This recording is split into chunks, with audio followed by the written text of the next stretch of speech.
Hola a todos, bienvenidos hermanos. Mientras ustedes estaban orando, no sé si me quedé pegado con algo de anoche que compartí, se me venía una fogatita, fuego entre piedras, igual como cuando uno va a la playa y hace un fuego, pero era un fuego muy, pensar que estas son las piedras,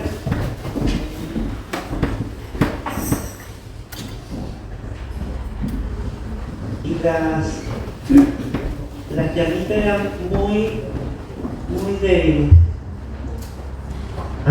Eran llamas muy débiles. Y se me venía a la mente esto de avivar el fuego de Dios en nuestra vida, avivar el fuego de Dios.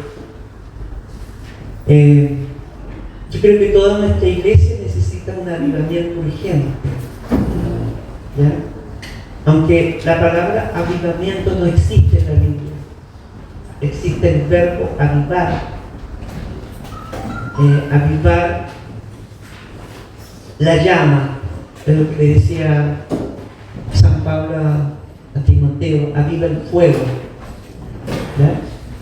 ¿Y dónde está ese fuego? ¿Dónde está ese fuego, hermano? ¿Dónde? En el corazón.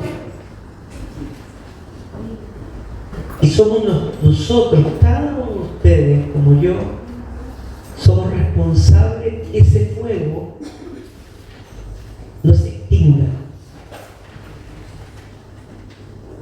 Generalmente ¿por qué toco este tema? Porque cuando nosotros iniciamos una labor, un trabajo, siempre nos quedamos pegados en las personas, no en Dios. Nos quedamos pegados en el cura de turno. No, este curita de antes era mejor, yo ya no voy. No, es que esa coordinadora, no, yo ya no voy. Y generalmente buscamos siempre un culpable para echarle la culpa de nuestra mediocridad. Porque en el Antiguo Testamento, después les voy a dar la cita, Levítico, sé que es Levítico, dice que en el Antiguo Testamento el sumo sacerdote era el encargado de cuidar el fuego donde se hacían los holocaustos, donde se ofrecían los ofrecimientos a Dios. Entonces, porque él solamente podía entrar. Entonces, la palabra dice que él era el único responsable de cuidar que el fuego en el altar no se apague. Entonces, luego dice el Apocalipsis que nosotros, por el bautismo, pasamos a ser sacerdotes, ¿ya? Y hoy nosotros que somos sacerdotes debemos de cuidar este fuego en el altar del corazón. Tu corazón, mi corazón. Si cada uno es responsable que esa llama de Dios, ese fuego de Dios no se apague. No es el que está a cargo del grupo, el que está a cargo del ministerio, sino que cada uno de ustedes. Porque cada uno de ustedes Dios les va a pedir cuenta.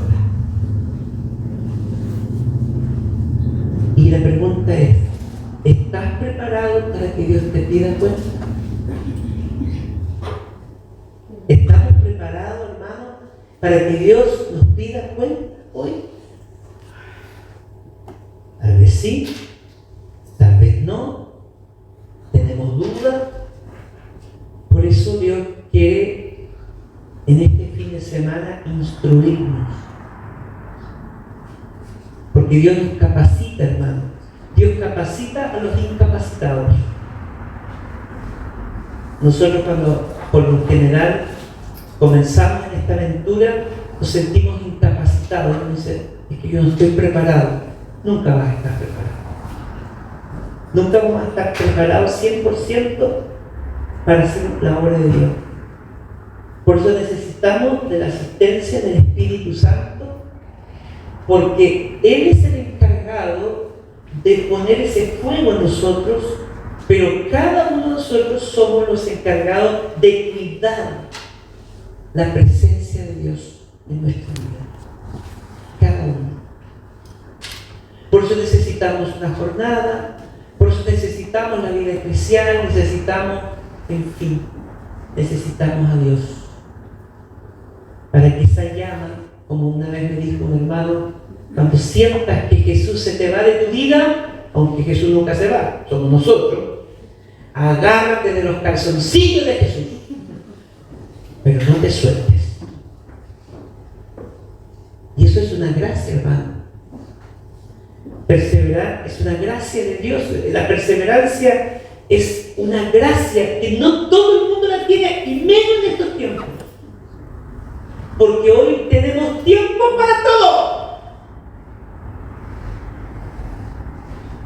Tenemos tiempo para ir allá, para acá, para allá. Pero no tenemos tiempo para Dios. Tenemos plata para todo. Y si no hay plata, me endeudo. Si total las tarjetas las puedo reventar. Pero para Dios no hay plata. Qué caro, ahora cobran. Antes no se cobraba.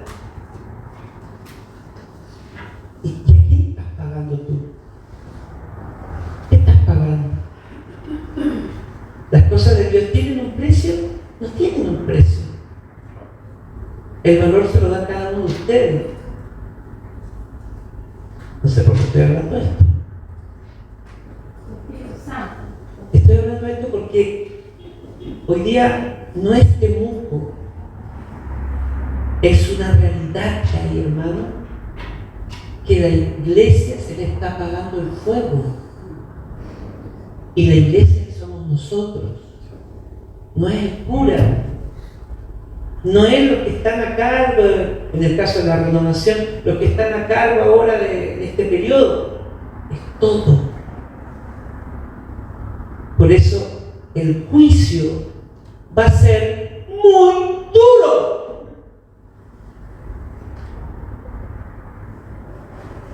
Para aquellos que dicen conocer a Dios.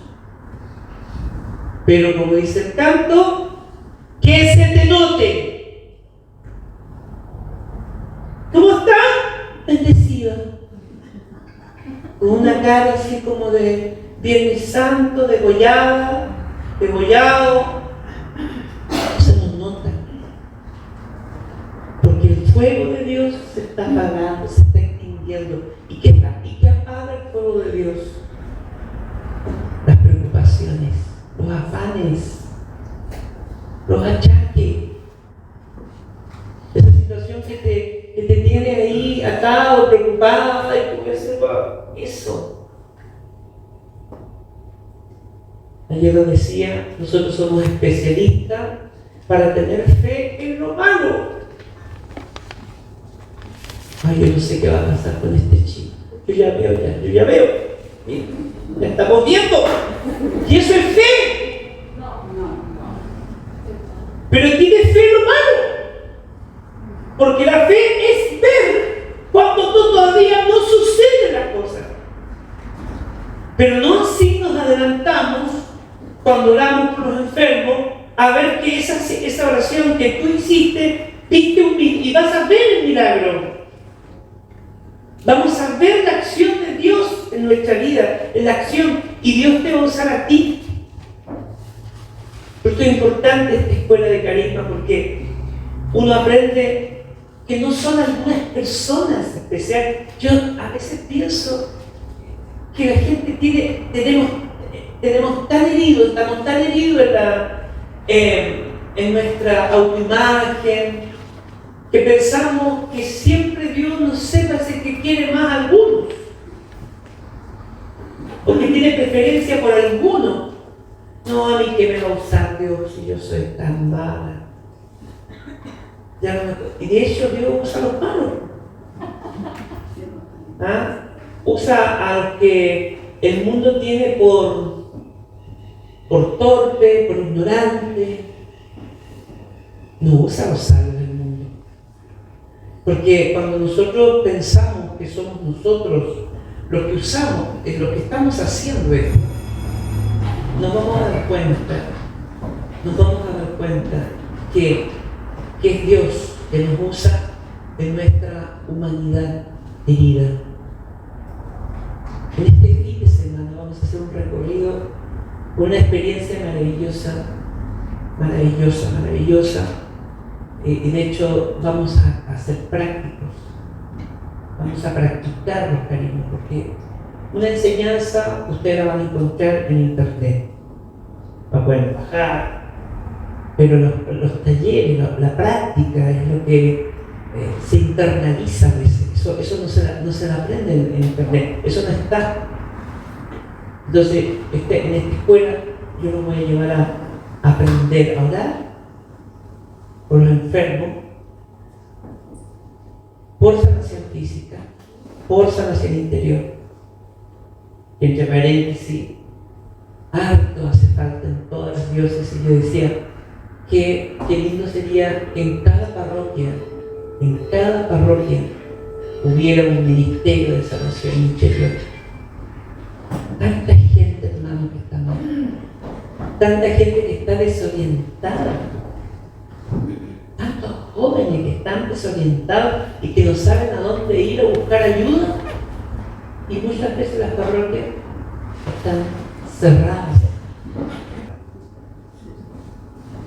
Por eso estamos como estamos, porque estamos haciendo pésimos discernimientos en la vida personal, como en la vida grupal, en la vida de toda la iglesia. Estamos haciendo pésimos, y eso se va a dar, uno se da cuenta después en el tiempo. ¿Amén? Amén. Ya diga conmigo, yo soy responsable de cuidar la llama de Dios. Dígale al lado, tú no eres responsable de cuidar mi llama. ¿Les quedó claro? ¿Bien? ¿Les quedó clarito? Así que nada de andar echando la culpa a otros. Cada uno es responsable de cuidar la llama de Dios, de cuidar la vida de Dios dentro de nosotros.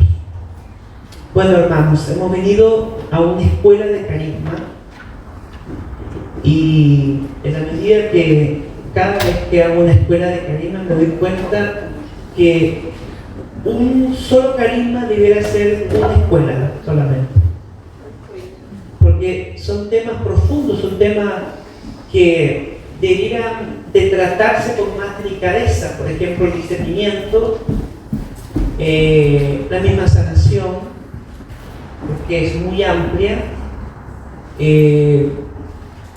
la sabiduría carismática es amplia.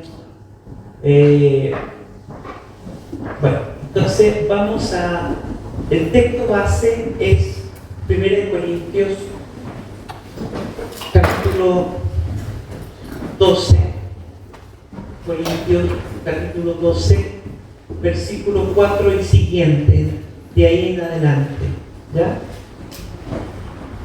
San Pablo habla aquí de 9 carismas, pero el padre también decía que los carismas son infinitos. no hay no podemos decir un número así exacto de carismas, porque el Señor da gracias, pero antes de entrar tenemos que aprender a separar lo que es un don de un carisma. Un don es un regalo. El carisma también es un don, pero la diferencia entre un don del Espíritu Santo y un carisma del Espíritu Santo es que los carismas van en la dirección de operaciones, de acciones, va más en la línea del servicio, los carismas. En cambio, los dones, como los 7 dones que recibimos en la confirmación, van más dirigidos y están más centrados en la santidad de la persona, ¿ya? Es decir, cuando nosotros crecemos en el don del santo temor de Dios, crecemos en santidad. Una persona que le tiene respeto a Dios, que no quiere ofender a Dios, obviamente va a crecer en un grado en santidad, ¿ya? En cambio, los carismas van más en la línea de servicio. Y aunque los carismas también son regalos, son gracias, los carismas Dios lo va a dar a quien quiere. Y lo va a dar siempre cuando hay un corazón dócil. A veces hay personas que llevan años en la renovación, por ejemplo, y nunca han orado en lengua, pero tienen una lengua, es como un don, pero no oran en lengua. Y por eso hay personas que llegan a un grupo y comienzan a la primera o segunda reunión a orar en lengua. Y uno dice, ¿y por qué esa? Porque para los carismas tenemos que estar abiertos, tenemos que ser personas dóciles, humildes. Humildes significa humus es tierra fértil. Y todo lo que es fértil, todo lo que es tierra fértil puede provocar un fruto en la vida de una persona. Una persona que tiene más confianza en sí misma, en su seguridad, en su conocimiento, es más difícil abrirse al carisma, porque no va a depender del Espíritu Santo, va a depender de sus ideas. Entonces, la diferencia entre un carisma y los 7 dones, voy a explicar que los 7 dones, cuando yo crezco en esto de los dones, voy a crecer más en una dirección de santidad y de crecimiento y madurez espiritual. En cambio, los carismas, no necesariamente la persona que ejecuta un carisma es santa. No es santa. Es más, es tan así que una persona que puede ejercer un carisma puede estar incluso hasta en pecado mortal. Pero Dios lo usa. Porque los carismas no son sinónimos de santidad. Porque los carismas son para el servicio nada más. Y que a veces el Señor regala esa gracia a algunas personas para a futuro convertirlo en un ministerio. Porque el carisma es una gracia, un regalo que Dios te da para el servicio. Pero cuando Dios usa a personas y esas personas están constantemente usando ese carisma, se puede convertir ese carisma en un ministerio. Yo doy siempre este ejemplo. ¿Todos podemos hacer pan? ¿Sí? Sí, pero no todos tienen panadería. Esa es la diferencia. Yo puedo usar el carisma de la prédica, de la enseñanza, pero no tengo el ministerio. ¿Y quién puede tener ministerio? aquel hermano, aquella hermana que convierte ese carisma en algo permanente en su vida. Es algo que obviamente que la comunidad, por eso es importante participar en un grupo, porque es la comunidad la que te va a decir, sabe hermano, usted tiene el carisma de la predica. Yo, sí, usted tiene el carisma de la predica. Porque cada vez que ha exhortado la palabra, usted toca el corazón de la gente. Y es ahí donde la importancia es que los hermanos podamos ayudarnos para que toda la comunidad, todos los que participan en un grupo, puedan descubrir su carisma. ¿Sí? ¿Para qué sirve? Porque tú no estás aquí para observar, mirar cómo otros lo hacen, sino que Dios te capacita para poder hacer esa gracia. ¿Me va entendiendo? ¿Me entiende? Ahora yo le pregunto a ustedes, ¿ustedes tienen carisma? Ya, la pregunta, ¿tienen el Espíritu Santo? Sí. Entonces tienen carisma.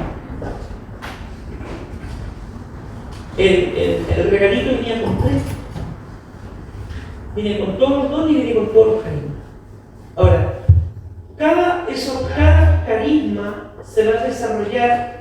Dios a veces ejecuta un desarrollo de un carisma según la necesidad del lugar. ¿Ya? A ver, cuando estuvo la pandemia así en su plenitud y ya toda la gente quedó como media desestabilizada, y de hecho todavía hay gente que todavía está ahí enrollada con la pandemia, la gente quedó como emocionalmente desestabilizada. No sé si acá ustedes notaron eso. Entonces, ¿qué importancia fue, en mi caso, hicimos como 3 meses en Valdivia, tú fuiste, hicimos un trabajo con una psicóloga, un trabajo espiritual, un poco viéndonos un poco cómo está nuestro proceso. Porque la gente hoy no sabe de qué agarrarse y se agarra de cualquier cosa. Se agarra del yoga, se agarra del reiki, se agarra, no sé, de los mantras, de esta cuestión que ahora está de boga, ¿cómo se llama? Son como tejidos. Mandalas. Las mandalas que las colocan y hacen un montón de cuestiones. Pero en el fondo son cosas alternativas, pero que son cosas pasajeras, pero no son cosas trascendentes en el corazón de la persona. Entonces, a veces Dios nos va a llevar a discernir, y acá aparece carisma de discernimiento, una realidad, hacer algo que la realidad del lugar lo necesite. No lo que hizo esta ciudad, no lo que hizo los hermanos, sino qué es lo que necesita en este caso Temuco. Temuco. ¿Qué el Señor necesita Temuco? Y ¿qué necesita Temuco? Es saber escuchar la voz de Dios, y eso se escucha a través del carisma de discernimiento. No se escucha a través de ideas humanas ni proyectos muy lindos que a veces suenan muy bonitos. Bueno, vamos a ir a la palabra. Vamos a leer 1 Corintios capítulo 12, versículo 4 y siguiente. Si alguien se para, lo lee fuerte. Hay diferentes dones espirituales, pero el Espíritu es el mismo. Hay diversos ministerios, pero el Señor es el mismo. Hay diversidad de obras, pero es el mismo. Dios quien obra todo en todos. ¿Continúo? Sí. La manifestación del Espíritu que a cada uno se le da es para provecho común. A uno se le da por el Espíritu palabra de sabiduría, a otro palabra de conocimiento según el mismo Espíritu, a otro el don de la fe por el Espíritu, a otro el don de hacer curaciones por el único Espíritu, a otro poder de hacer milagros, a otro profecía, a otro reconocimiento de lo que viene del bueno o del mal espíritu, a otro hablar en lenguas, a otro interpretar Y todo esto es obra del mismo y único Espíritu que da a cada uno como quiere. Las partes del cuerpo son muchas. Ahí no. Palabra de Dios. Bueno, esto es básico. San Pablo habla de 9 carismas, pero vuelvo a repetir, no son 9, son infinitos.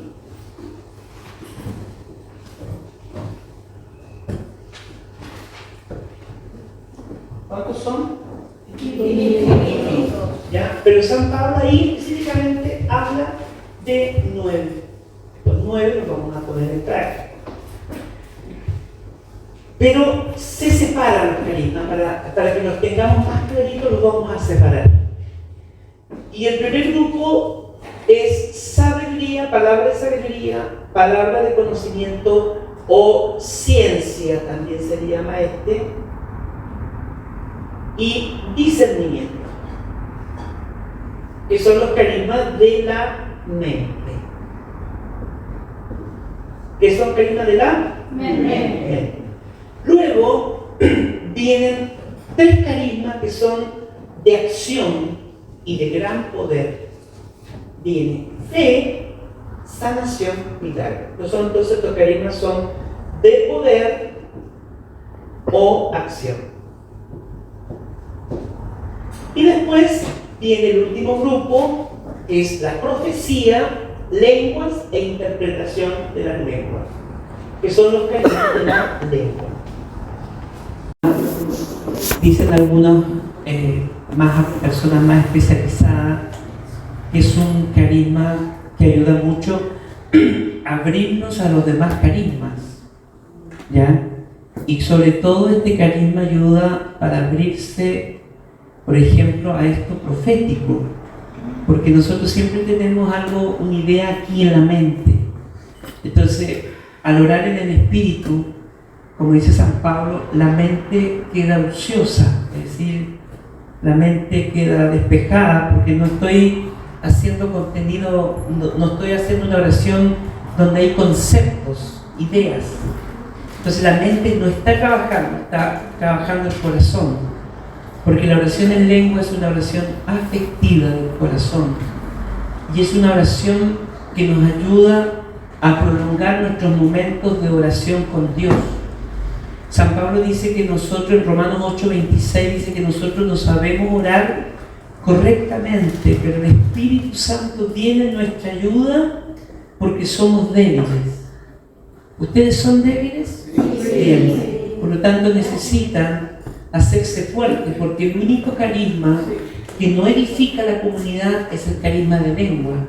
San Pablo dice que es un carisma que la persona se edifica a sí mismo.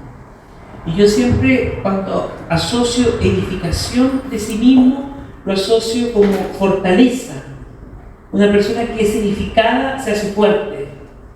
Una persona que puede, el Señor le da esa gracia del carisma de lengua, se hace fuerte. Entonces, ¿cuántos de nosotros necesitamos ser fuertes en estos tiempos? Sobre todo cuando oramos por las necesidades. Nosotros no sabemos por qué oramos a veces. Este es un carisma que se puede asociar también al carisma de la sanación, a la consejería, al profético. ¿Por qué? Porque cada vez que nosotros oramos por una persona, a mí me ha tocado en este caminar, a veces hay personas que vienen y me dicen: hermano, ¿te puedes orar por mí? Y ya. Y yo le pregunto: ¿y por qué quieres que ore por ti? Entonces me dice: no sé, de un tiempo estoy pasando tal situación, pero no sé qué me pasa. ¿Usted me puede ayudar? Bueno, yo no soy psicólogo, no soy psicoanalista, y a veces tampoco el tiempo no me da como para tener una larga charla, pero yo confío que el Espíritu Santo lo sabe todo. Él sabe todo, la profundidad del corazón de esa persona. Entonces, ¿qué hago yo? Oro en lengua. Porque San Pablo dice en Romanos 8:26 que orar en lengua es orar de la manera correcta y a la manera de Dios, no a la manera mía. Porque cuando uno habla en castellano, lo cual quiero clarificar enseguida, no estoy diciendo que sea malo.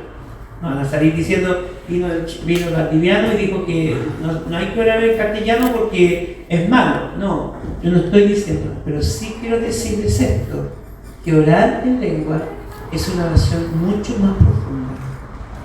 Es una oración que va directo porque es el Espíritu Santo que conoce la profundidad del alma de nuestro alma, entre comillas, es el lugar solamente donde llega Dios. Ni el demonio puede tocar el alma. Solamente Dios toca el alma. Dios puede, el único que llega al alma. El psicólogo no llega al alma. El psicólogo llega solamente al campo psicológico. Entonces, al alma solamente llega Dios. ¿Y quién conoce los anhelos del alma? Es solo Dios. Entonces, cuando uno ora en lengua por una persona, intercede en lengua, estoy orando de lo que el Señor quiere tocar a la persona, no lo que yo creo, supongo, tal vez la persona necesita. Porque ese es el formalismo nuestro. Nosotros cuando oramos por las personas, somos medio sintéticos, tratamos de que la oración suene bonita, de dar un toque sentimental y todas esas cosas, pero el Espíritu Santo, ¡pum!, va directo. Él no hace tanto preámbulo. ¿Por qué? Porque Él conoce la profundidad de la persona. Entonces, este carisma también es muy bueno para todas las personas que a veces están con problemas psicológicos. Orar en lengua ayuda mucho a que nuestra mente se vaya sanando. ¿Por qué? Porque cuando uno tiene problemas psicológicos, le da todo el día eso. Todo el día pensando en eso. Entonces, se aconseja que es bueno pasar un buen tiempo orando en el Espíritu, orando en lenguas. Es una oración que se manifiesta en 3 puntos, en 3 formas. Uno, orar; otra es cantar; y otra es profetizar. Y en el profetizar se necesita así la interpretación, que es otro carisma del Espíritu Santo. Hay testimonios reales, un testimonio, yo siempre he puesto el de la Amelia Stelly, que fue una vez esta misionera que murió, una gran mujer carismática, que ella le daba retiros a obispos, una laica. Yo todavía no llego a ese nivel. Ella sí le daba a obispos, sacerdotes, y ella decía que la primera vez que llegó a un grupo carismático, ella entendió todo lo que se estaba cantando en lengua, y ella decía, qué lindo los cantos. Entonces la otra le dijo, sí, son susurros. No, le dijo. Y ella decía, el canto dice esto. Pero ¿cómo le dice? Pero si tú vienes llegando. Y ella no entendía nada de esto, y el Señor le había dado el carisma de la interpretación. Ella sabía lo que se estaba cantando en lengua. Entonces, en ese sentido, San Pablo, si ustedes van a 1 Corintios 14, en eso sí, él exige que sí debe haber alguien que interprete, porque si no hay nadie que interprete, el mensaje profético que lo está dando aquí el Espíritu Santo de una manera diferente, no va a llegar a la gente. Nadie va a entender lo que se dice eso. Ahora, San Pablo dice, mediante este carisma, que el que ora en lengua habla a Dios y no a los hombres. Es decir, uno está orando y sigue orando, pero la oración va hacia Dios, a no ser que sea un mensaje profético. Entonces, hay gente, así como cantamos, a ver, vamos, por ejemplo, aquí.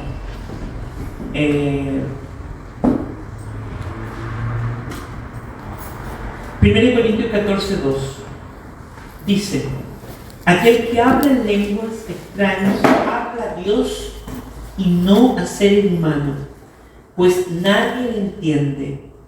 En su espíritu dice cosas secretas que nadie entiende. A ver, lo asocio, un ejemplo.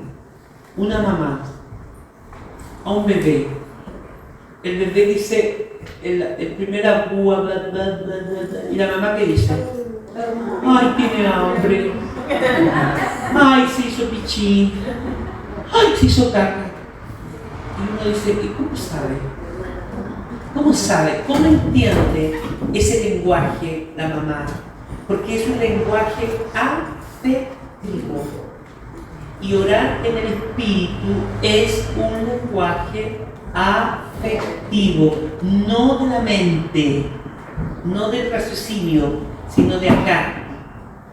Ahora, los novios, los esposos, cuando están en el primer amor, también tienen un lenguaje afectivo.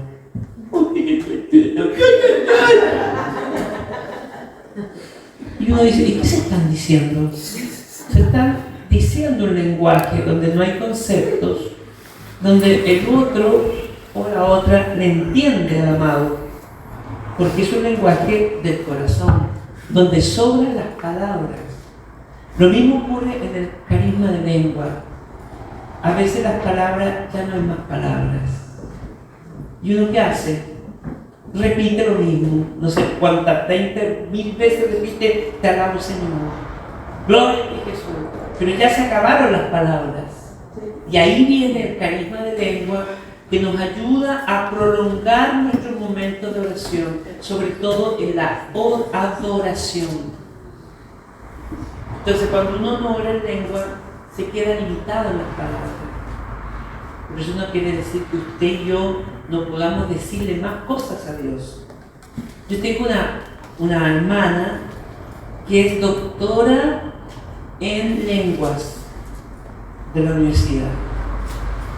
Y ella, que tiene un vocabulario extraordinario, maravilloso, ella siempre dice, yo con todo el léxico que tengo jamás voy a poder expresarle a Dios lo que es, siendo que ella es una doctora en lenguas.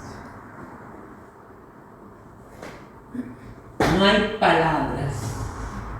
Y por eso dice la palabra que viene el Espíritu Santo y nos ayuda en este camino. Ahora, dos conceptos que debemos de saber. Ustedes saben, en los grupos de oración, cuando vino Pentecostés, se produjo un fenómeno que se llama con X, xenoglosa.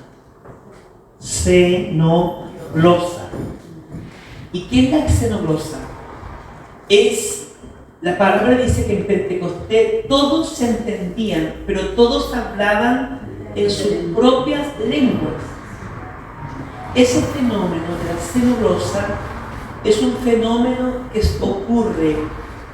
ocurre cuando una persona va a un país, va a una misión, va a lo que sea, y sin haber estudiado el idioma, lo habla y lo entiende.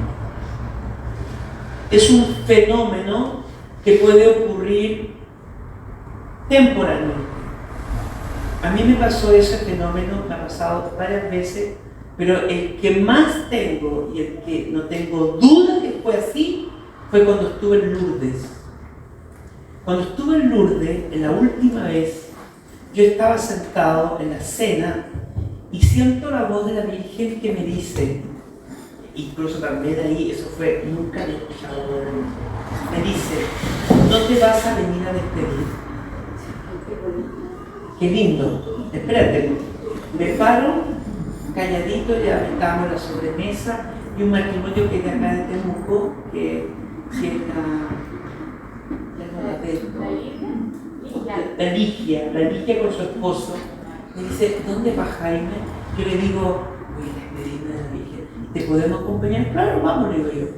Cuando llegamos al santuario, no había nadie, estaba solamente, venía el cuidador, el guardia.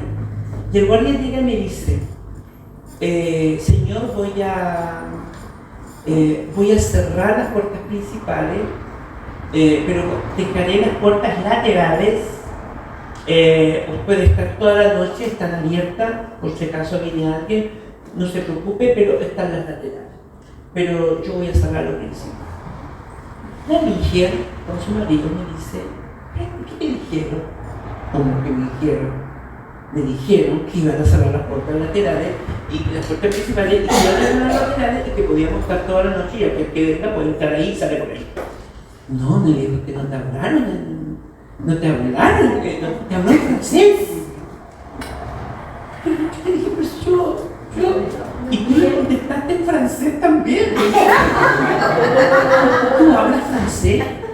No, le dije yo lo mucho una fonética, porque yo tuve un profesor de francés en mi colegio, Monsieur Joé, que él era francés, y que nos hacía mucha fonética, que era repetir diálogos, como el himno de la Francia, la Marsellesa, y claro, a la Sofán de la Bastille y todo eso. Y entonces, pero yo hablé, y también me pasó en Casia, Santa Rita de Casia, yo me fui a confesar y no había, porque a todo esto estaba aquí, la red Santa Rita de Casia estaba ahí, ustedes saben que ella está intacta.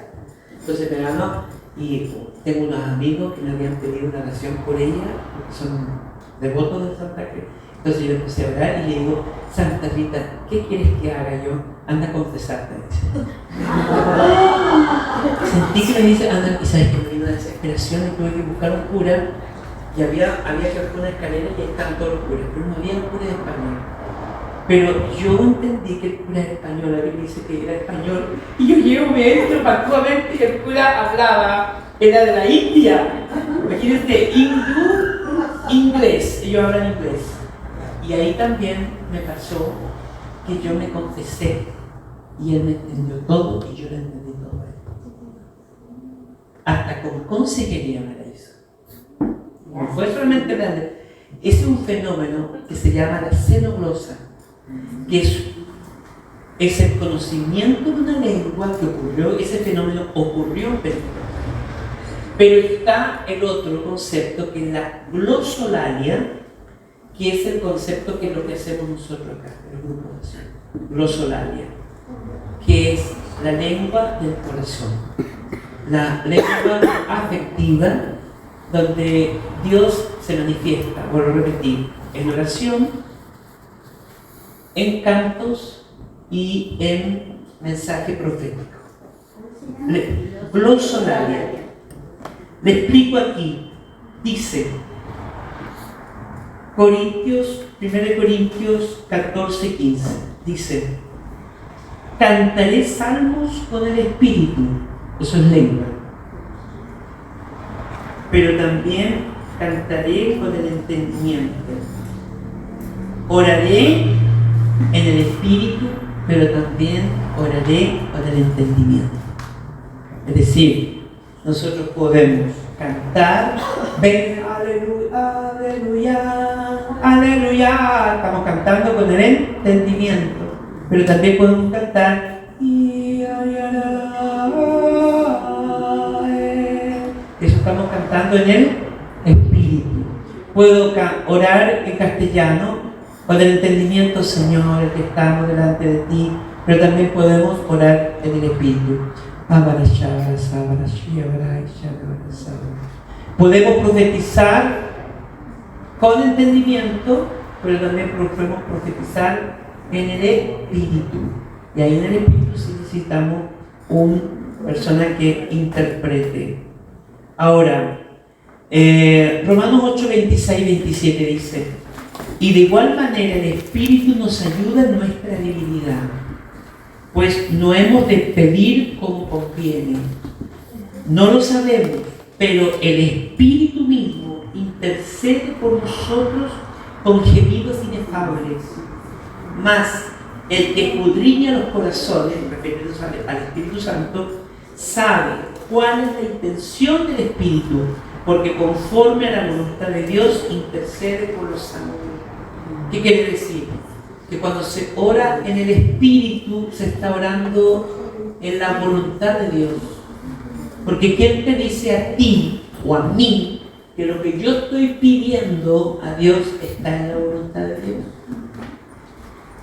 ¿Será que a veces Dios no nos da algo porque no está en su tiempo, en su voluntad, por muy bueno que sea. Entonces, cuando oramos en lengua, estamos orando en la voluntad de Dios. Doy un ejemplo, se van a reír, pero es un ejemplo pedagógico. Yo le digo a Dios en castellano: Señor, dame un auto, necesito un auto. Luego el lengua le dice a Dios: no le des un auto, dale una bicicleta, porque Jaime no tiene plata para mantener un auto. Es tan caro como mantener una mujer.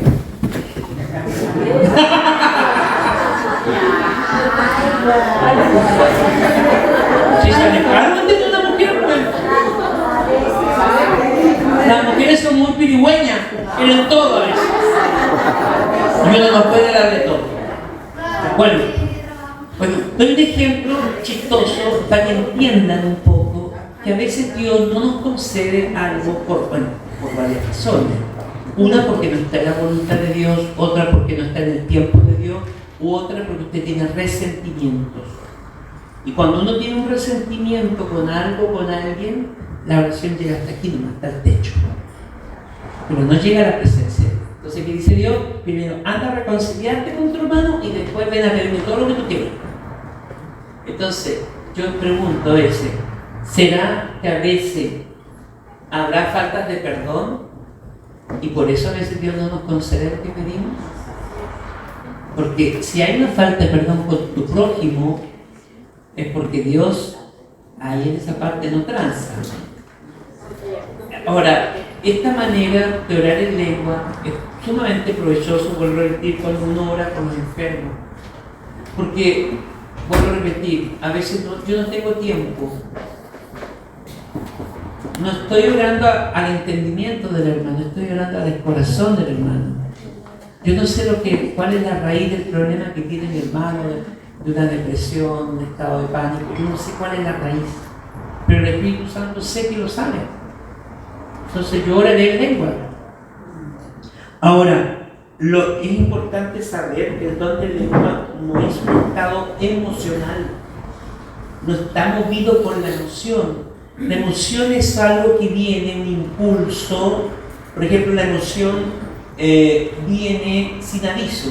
La emoción no te dice: prepárate porque en 15 minutos más vas a llorar. No, la emoción viene, un impulso que viene en el minuto y no es esa emoción, ¿cierto? O siente una angustia, viene esa emoción, o siente una sensación de miedo. El miedo nos dice: prepárate porque en 10 minutos te voy a dar un ataque de pánico. Viene el pánico, viene un impulso. Lengua no viene porque yo estoy tremendamente emocionado. Estoy tan emocionado, ahora voy a hablar en lengua. No, porque el profeta, recuerden que es una cosa que tengo que tener claro en esto, que el carisma está bajo el control del profeta. Porque nosotros somos personas conscientes. Nosotros damos partida, ¿nos abrimos o no nos abrimos? Partimos de ahí. Yo puedo iniciar un canto en lengua, pero también soy yo el que debo de parar. Porque a veces hay personas que dicen: es que hermano, yo no pude parar. Puede que haya una situación así, pero cuando estamos todos orando, es el Espíritu Santo que está dirigiendo y va a provocar esa comunión donde cuando empezamos ya algunos a decaer en el canto, ya todos se caen. ¿Por qué? Porque estoy consciente. Porque no es algo movido por la emoción, ni tampoco es un trance. ¿Qué es el trance? Un estado, ¿no es cierto? Que es una persona que está en un trance, en un estado que no es consciente. O también los trances son inducidos. Por ejemplo, la hipnosis es inducida. Nadie está hipnotizado a la hora de lengua. Tú puedes iniciar y puedes parar en el momento que sea. Es que no puedo controlar la lengua. No se puede controlar. Si tú estás dentro, tú eres el que estás llevando la oración. Por ejemplo, me gusta mucho orar cuando voy caminando en la calle. Oro en lengua. Oro mucho en lengua en el día, cuando hago mis cosas, cuando cocino, oro mucho en lengua. Y la comida me queda exquisita. Y oro mucho en lengua cuando a veces tengo una conversación con alguien, preparo mucho toda esa conversación en lengua, para que el Espíritu hable, pero no es una oración, vuelvo a repetir, también no es una oración también paunelí, ni tampoco es una oración extraordinaria, es una oración de la gente sencilla. Un sacerdote una vez me enseñó esto, hacía una puerta y hacía personas grandes. Y para pasar esa puerta, ¿qué tienen que hacer estas personas? Agacharse. Y cuando uno se agacha, se hace niño. Hay que hacerse pequeño. Porque si nosotros no nos hacemos pequeños, aquí hay que bajar. Y una de las cosas que aquí hay que entregar al Espíritu Santo son nuestras estructuras, nuestro esquema y nuestro intelecto. Porque a la gente más intelectual le cuesta mucho esto. Pero el orar en el Espíritu es la puerta para los demás carismas. La gente queda con más apertura para ser usado por Dios. Se le hace más fácil, anda más rápido todo. ¿Ya? Ahora, también las lenguas son especialistas, sirven mucho cuando hay liberaciones y exorcismos. Por lo general, los sacerdotes exorcistas buscan grupos de oraciones carismáticos que buscan en su ministerio personas que tengan el carisma de lengua. Porque el demonio, el espíritu, no soporta las lenguas. De hecho, cuando una persona está contaminada, cuando ha tenido una práctica ocultista, la lengua saca a la luz eso. Y aunque la persona no se dé cuenta, sacó a la luz. ¿Qué sacó a la luz? Por ejemplo, en mi ciudad había una chica que tiraba las cartas en mi grupo de oración. Entonces, cada vez que orábamos una lengua, esta chica se descompuso. Típico, comenzábamos a orar, pero nosotros no sabíamos nada que ella sacaba las cartas. Entonces comenzábamos a orar y esta chica se descomponía, batallaba, se caía al suelo y sacaba toda esa hermosa oración, nos llevaba a centrarnos en ella, que es una táctica que tiene el demonio. Entonces un día nos aburrimos. Yo dije, saquemos la palabra. Y estoy orando y una niña, una chica del grupo, le da una palabra de conocimiento. Y me dice, Jaime, yo me estaba buscando, esta chica tiene las cartas. No.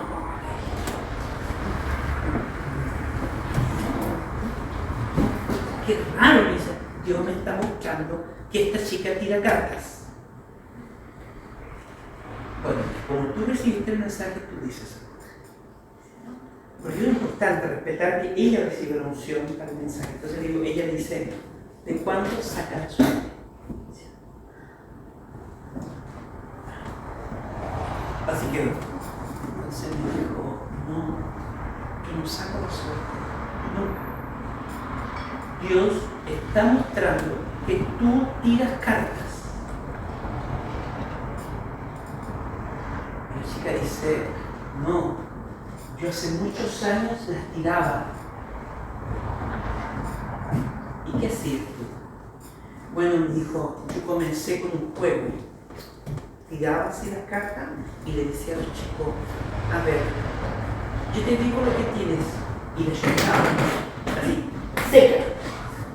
Cuando se dio fama que le ayuntaba, empezó a cobrar, 100 pesos cobraba a su colegio. Y él requería una larga fila en el colegio. Ella, y se hacía sus lucas. Cuando llegó después dejó eso, pero las cartas nunca las tiró. Las dejó guardadas. ¿Ya? Entonces, un día vino a mi casa y vino a decirme que ella sentía que alguien la observaba. Esto fue antes de las cartas. Antes. Que alguien, no sé, alguien me observa en mi pieza. Bueno, dejamos y empezó con todas estas manifestaciones. Hasta que descubrimos, y a través de eso ella nos dice, yo dije, mira, aquí hay que hacer una renuncia y vamos a tienes que confesarte y vamos a tienes que quemar las cartas. Bueno, el día que quiso quemar las cartas desaparecieron, no las pillaba por ningún lado. Pero dice que le costó tanto quemar las cartas, pero usted las pilló porque las tenía la hermana. Las quemó. Aquí voy esto, que cuando se ora en lengua, el espíritu del mal aflora, se manifiesta. En cualquier caso, la gente se siente incómoda, se siente rara, se paran, se van, se vuelven a sentar. Algo pasa. ¿Por qué? Porque ha habido alguna contaminación donde el Espíritu Santo está tocando la profundidad de la historia de esa persona, cosas que nosotros a veces hemos olvidado. Por ejemplo, en mi grupo oracional había una chica que hizo el paseo de curso, hicieron las compañeras Ouija con el vaso, pero ella no jugó, ella estaba durmiendo. ¿Cuál fue que pasó? Ella también, cuando había todo esto de lengua, ella explotaba así como una manifestación rara. Hasta que un día la mamá me mandó a buscar, porque yo había estado con un amigo de la renovación y fuimos en la noche. El padre Juan estaba, fuimos, y en esa conversación la chica me dice, yo le dije, pero debe haber algo. Le dije, no, es que yo nunca he estado en mi grupo, la mamá me quitó, es que debe haber algo. Entonces la chica dice, me dice, mamá, no será cuando fui al paseo, mis compañeras hicieron la ouija y yo estaba durmiendo. Se le fue el lugar. Ustedes saben que nosotros dormimos, quedamos sin mecanismo de defensa, despojados. Entonces, por eso a veces en la noche puedo entregar mucho sueño a Dios.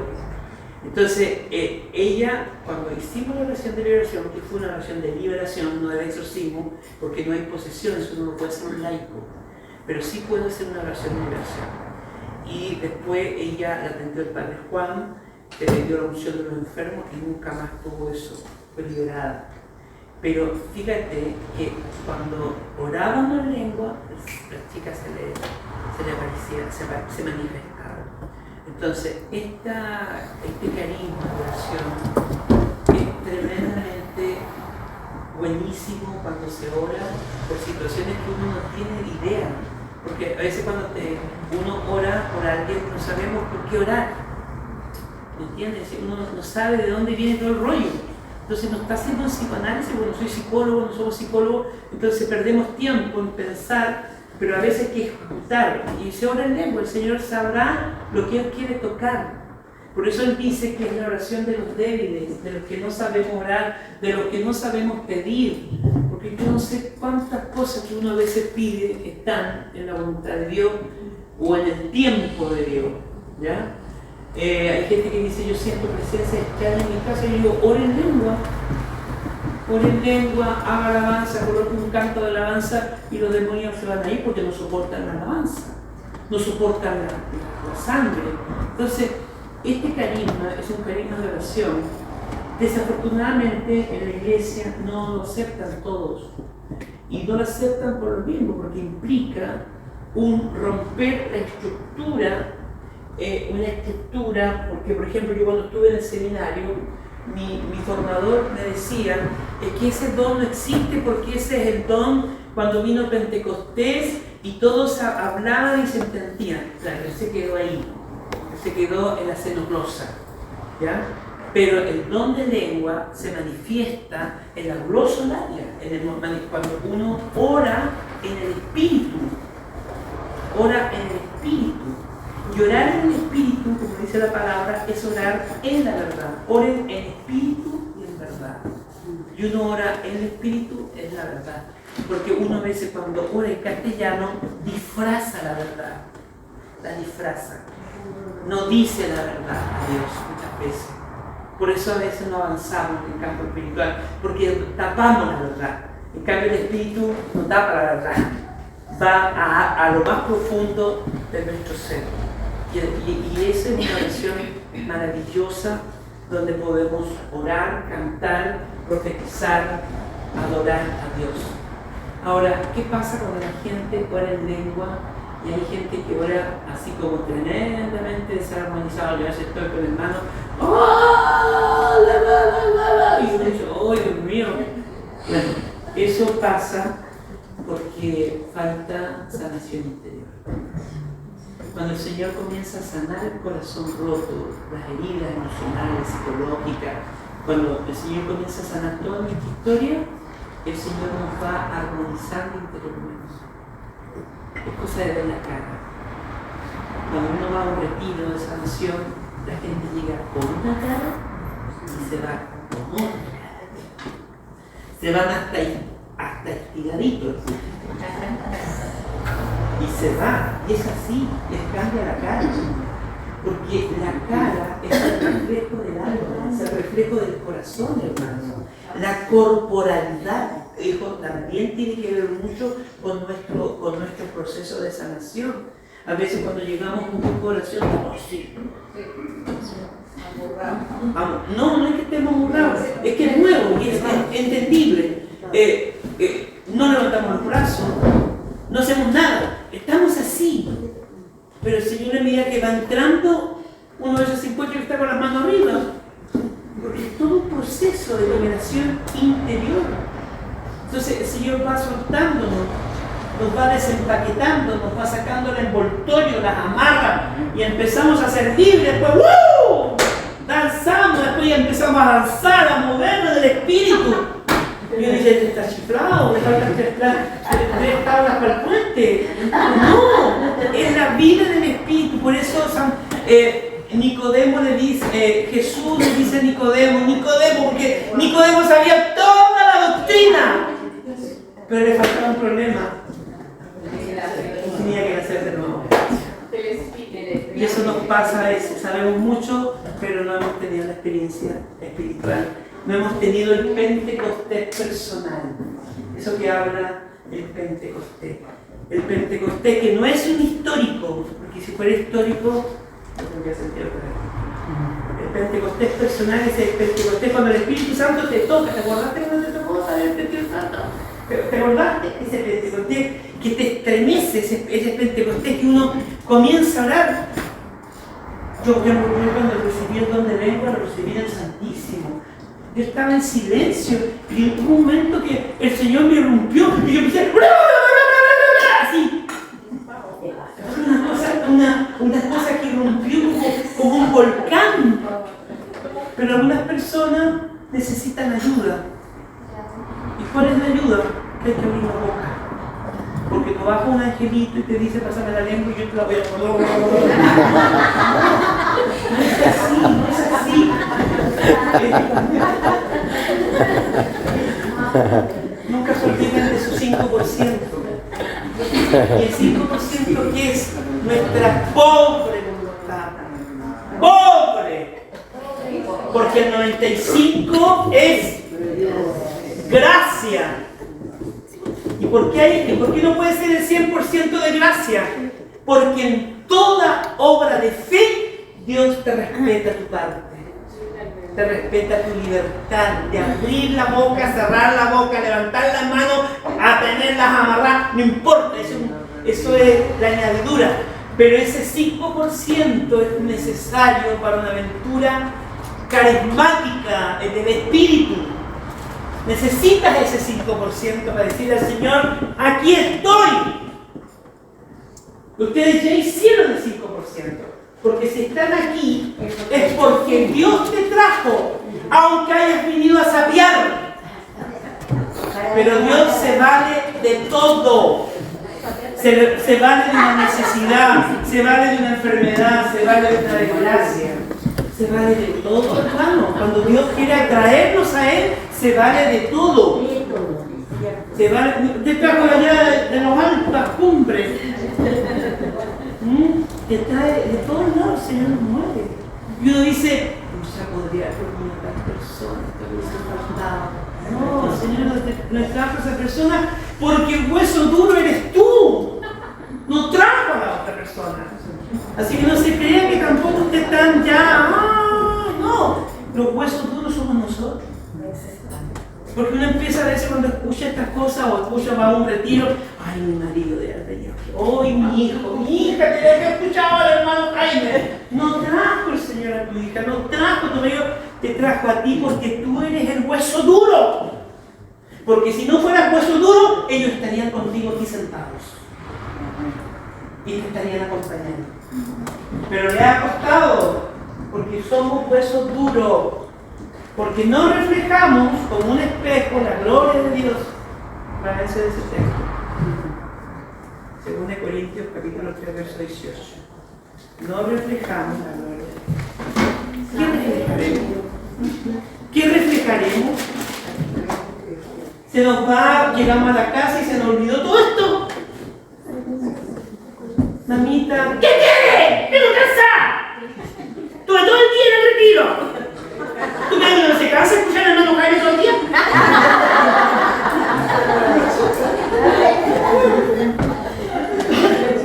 Y se nos va la paila en ese minuto. Y en ese minuto, cuando empieza la discusión, ¿qué hay que hacer cuando hay discusión en la casa? Váyase a la otra pieza y ponga las manos y empieza a hablar. Se va a cortar enseguida la discusión. Hermano, ¿puedo repetir el capítulo? 2 Corintios, capítulo 3, verso 18. Se va a detener enseguida una discusión. ¿Pero qué hacemos nosotros? Nos enganchamos. Ves que si el otro, marido, esta tarde, por ejemplo, pasa. ¡Oye, cómo es posible! ¡Ahora venís llegando! Usted calladita pase, chaca.